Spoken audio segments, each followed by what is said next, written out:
Unë kam për herë të parë që agjeroj dhe këtë e bëj për familjen time dhe për fëmijët e mi.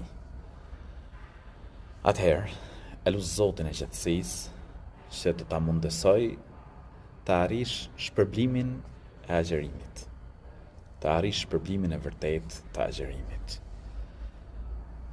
Agjerimin duhet me e bë për Allahun e lartësuar, për Zotin e qetësisë, sepse ai na ka urdhëruar në Kur'an me agjeru. O ju që keni besuar, ju është bërë obligim agjerimi, ashtu siç ishte bërë obligim atyre që ishin para jush, në mënyrë që të bëheni të devotshëm.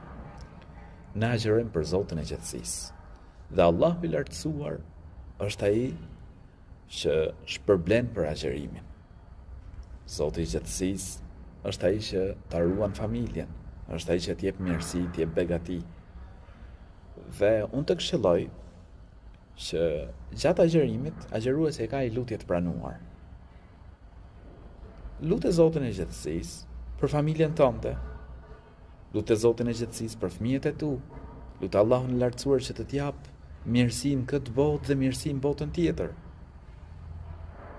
Allahu i lartësuar pra thot në Kur'an, ud'uni astajib lakum, lutuni mua të përgjigjem ju.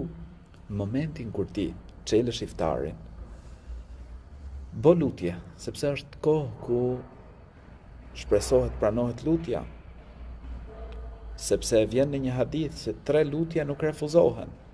Lutja dhe përmend njëra ndër to pra lutja e agjeruesit në momentin që çel iftarin. Kështu që agjerimin me e bë për Allahun e lartësuar, se Zoti i qetësisë ka urdhëruar, dhe lutje pastaj lute Zotin e qetësisë për atë çfarë ti ke dëshirë, që të ruaj familjen, të ruaj fëmijët, t'jap mirësi, t'jap begati, pra në këtë formë Zoti ju rujt.